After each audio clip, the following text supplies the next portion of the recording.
Good morning all, I am Professor Tanmay Goruknathon. Welcome to my channel. In this series, we are looking about HWRE, Hydrology and Water Resource Engineering. In previous session, we have gone for precipitation at different types. In today's session, we will go for type of rain gauges. The concept and the teaching mode of presentation will be Hindi, English and Marathi, so that all the doubts will get clear. Okay, so let's start. So first of all, what is my rain gauge? Rain gauge is one type of instrument and it was always measure in terms of depth. Okay तो rain gauge क्या होता है? Rain gauge एक instrument होता है, इससे हमें rainfall का डाटा मिलता है. जनरली मेन इसका मेजरिंग यूनिट होता है, वो होता है depth. We measure in terms of mm, centimetre और inches. Okay, it's very very important topic for all the competitive exam point of view. कौन सा भी एग्जाम रहेगा उसमें आपको रेन गेजेस के ऊपर 100% क्वेश्चन रहता है. गेट एग्जाम रहने दो, आपका कोई भी MPSC UPSC एग्जाम रहने दो, SSC का एग्ज़ाम रहने दो. ओके, एंड इसमें मैं आपको छोटी छोटी इंपॉर्टेंट चीज़ें बताऊंगा, तो सभी लोग इसको प्रॉपरली नोट डाउन करो. ओके, तो चलो स्टार्ट करते हैं. तो सबसे पहले type of rain gauges. Rain gauge मैंने आपको बताया. So it is having two type. First is non recording rain gauge and दूसरा होता है recording rain gauge. Non recording rain gauge, it is also called as ordinary rain gauge. It is also called as ordinary rain gauge. Okay, the main difference between these two, in non-recording rain gauge we can find only depth of rainfall, whereas in recording rain gauge we can find depth as well as intensity and duration.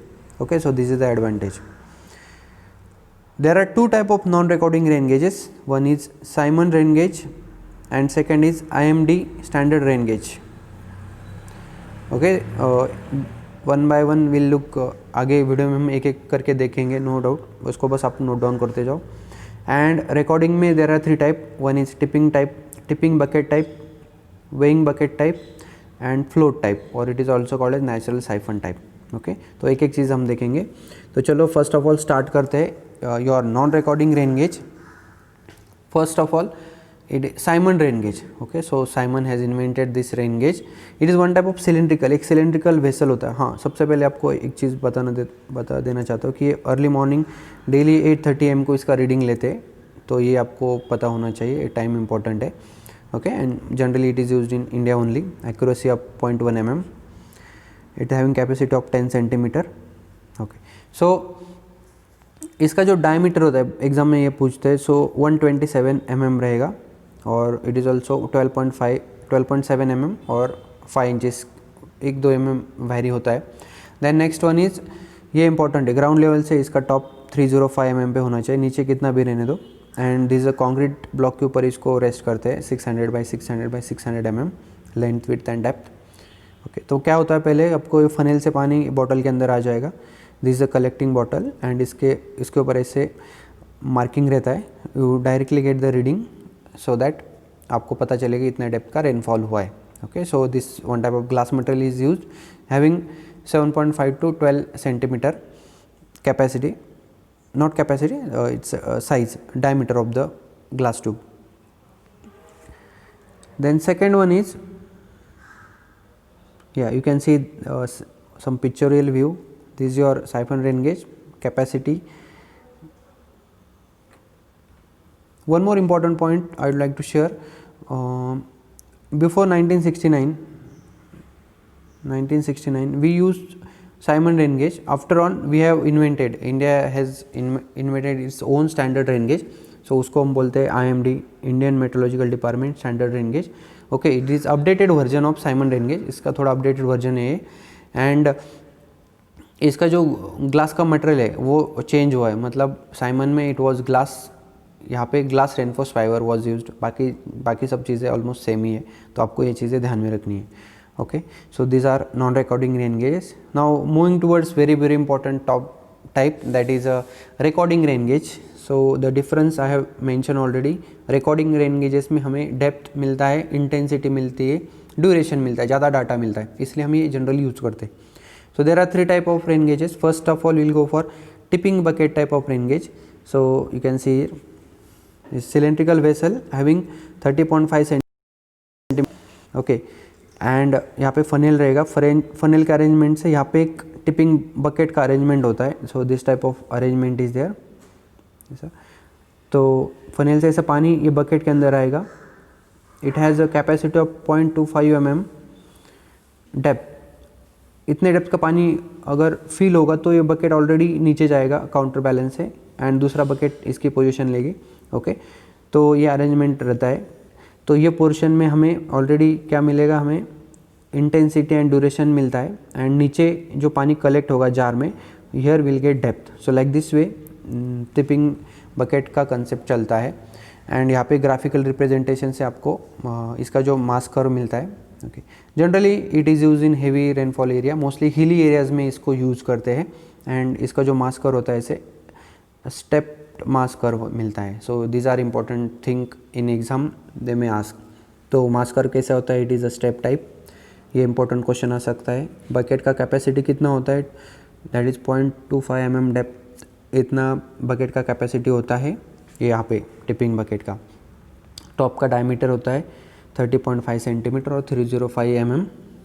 Okay, तो इतना आपको ध्यान रखना है, बाकी ज़्यादा important नहीं है. तो टिपिंग हो गया, this type of tipping bucket. Now next one is your weighing type bucket. So again some important point will discuss. तो इन वेइंग टाइप बकेट में क्या होता है कि यहाँ पे बकेट रहता है collecting bucket having capacity of 300 mm depth. लेकिन इसका डिसएडवांटेज ये होता है कि हमें ये मैन्युअली रिफ़िल करना होता है, ड्रेन नहीं होता है. तो ये इसका डिसएडवांटेज है. Generally we use this in light rainfall areas and mostly it is use in cold area जहाँ पे बर्फ़ गिरती है, स्नोफॉल होता है. तो ये इसका एडवांटेज हम बोल सकते हैं कि in case of snowfall and rainfall area we can use weighing type of bucket. Okay, snowfall area में हम टिपिंग बकेट या फ्लोट टाइप बकेट नहीं यूज़ कर सकते. ये एडवांटेज हम वेइंग बकेट में ले सकते हैं. Okay, and it is having a pen arrangement. यहाँ से ऐसा ग्राफ प्लॉट होता है. तो this is important point. And disadvantage है कि ये हमें मैन्युअली रिफ़िल करना होता है, मतलब डेली जाके उसको रिफ़िल, अगर कंटिन्यू बारिश होती है तो इतना टाइम हमारे पास नहीं रहेगा. ओके, तो ये आपको याद रखना है. Next one will go for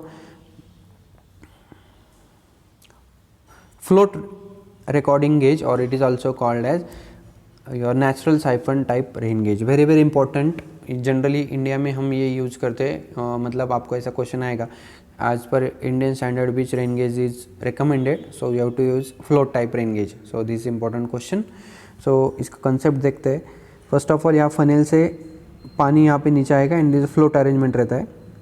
तो फ्लोटर क्या होगा, फ्लोटर जैसे पानी भरेगा ऊपर आएगा and up to this point siphon arrangement. Now what is siphon concept, आपको पता है what is by siphon. Siphon is the pipeline which carries a water above hydraulic gradient line. मान लो यहाँ पे एक विलेज है, यहाँ पे दूसरा विलेज है एंड यहाँ पे पानी का टॉप है, पानी का top. This is called hydraulic gradient line. आपको पता है कि पानी कभी HGL के ऊपर नहीं जाता, लेकिन ये siphon is one type special, अजूबा बोल सकते हैं, मैजिक बोल सकते हैं, मिरेकल बोल सकते हैं कि इसके ऊपर पानी जाता है एक अप टू पॉइंट पे, इसको समिट पॉइंट बोलते हैं. तो और फिर नीचे पानी आता है. So this is a siphon action. Okay, ये FM का कंसेप्ट है. ओके, तो जैसे पानी ये हाइट तक जाएगा आपका ऑटोमेटिक ये ड्रेन करेगा.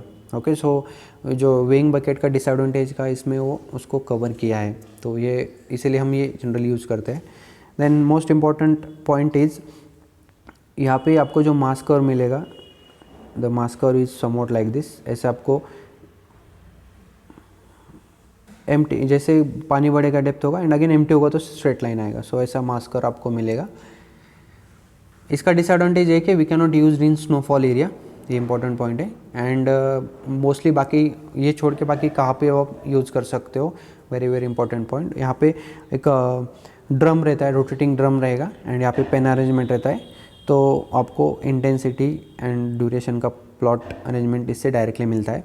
तो using this rain gauge we can find depth, intensity and duration. Okay, तो I think this are most important point you have to remember.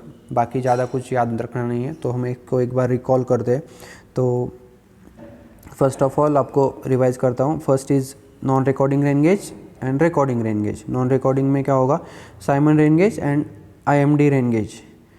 Recording में there are 3 type, tipping bucket type, weighing bucket type and float type और siphon, natural siphon rain gauge. So generally India में कौन सा use होता है, we are using this, it is recommended by Indian standard float type. Okay. Tipping bucket कहाँ पे होता है, हिली एरियाज़ में होता है। वेइंग टाइप कहाँ पे होता है, इन लाइटर जहाँ पे कम बारिश गिरती है in that area, and snowfall area में। ओके तो आपको अगर इस क्वेश्चन आएगा which type of bucket is used in snowfall area, option रहेगा tipping type, weighing bucket, float type and siphon. So answer है आपका weighing type of rain gauges. So आप आशा करता हूँ कि आपको सब चीज़ें समझ में आई होगी। कुछ रहेगा तो कमेंट करो, I will help out. Okay so all the best, thank you.